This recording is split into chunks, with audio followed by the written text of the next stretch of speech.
So it adds a zesty twist to a seafood dish, and the juice is a striking dark red.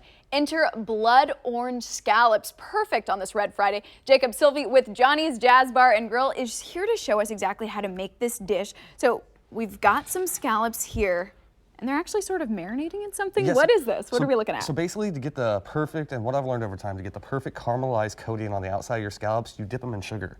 And you only do one side, because once the sugar hits the cooked oil, it starts to caramelize, which gives that outside perfect caramelization to the scallop. So he just gave us a major hint. He was saying, use the sugar to get that perfect caramelization. So it's obviously been sitting in the sugar here. You know, what's our first step? So your first step, when you first get the scallops, you want to take them out, then you want to pat dry them. Once you pat dry them, you're taking all the water away from them. That way they're a lot easier to cook, and basically you get that perfect caramelization around it too.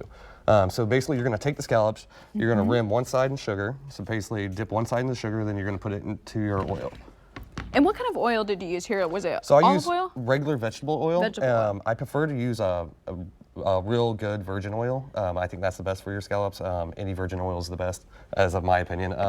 But then you basically just let them sit in the pan, you let them start searing.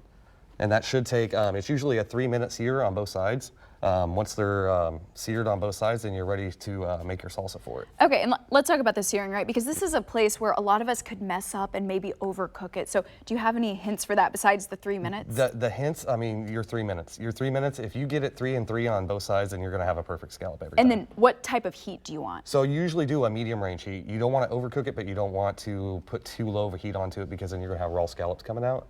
At the end of the day, you want to run it about a medium heat, depending on what station you're running on. Gas, you want to run towards a lower, because they're going to burn faster. Okay, and then let's take a look at this finished product, because it was so beautiful when you were just getting it off the pan this morning.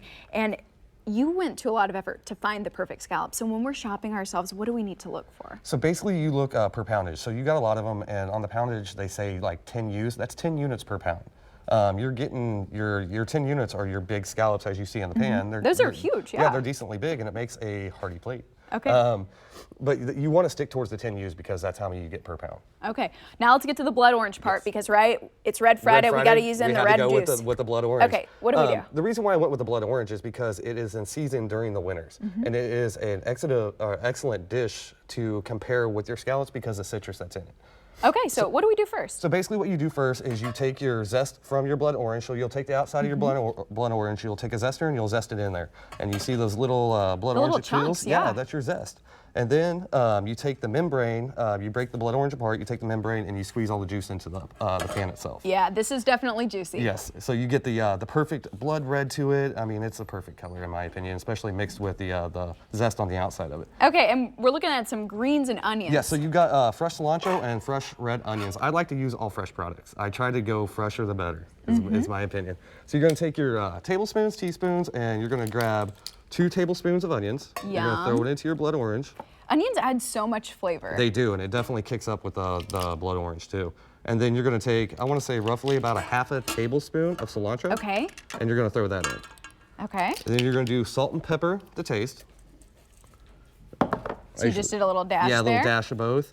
And this is where I change. I'm more of a Southern Creole cook, so I like to throw a little bit of seafood Why blend wouldn't you to want it. to cook it Right, in there? exactly. Yeah. I mean, they're scallops, you might as well throw the little seafood blend to it. And then you mix it up really good, and then you have your top salsa that goes on top of your blood orange scallops. This is a beautiful salsa. Now, let's get that plate over here, because we've got to try the work that you just put together this morning. You know, one more thing, so you guys have a lot of music out at the restaurant, so what can we look forward to? So we do jazz, live jazz 6 nights a week, and then we do a trivia night on Tuesday nights, but the live jazz is phenomenal. Who can we see play? We play a la mode, Lonnie McFadden. Lonnie McFadden's one of our big acts that plays on Sunday nights, and he does the tap dance, and it's awesome, and he plays the trumpet, which gets everybody into it and gets everybody into the flow. So this actually made me weak in my knees. Thank you so much, Jacob. This is the best breakfast, I think. I've never had scallops for breakfast, but hey, this one's killer. Thank you so much. I appreciate it.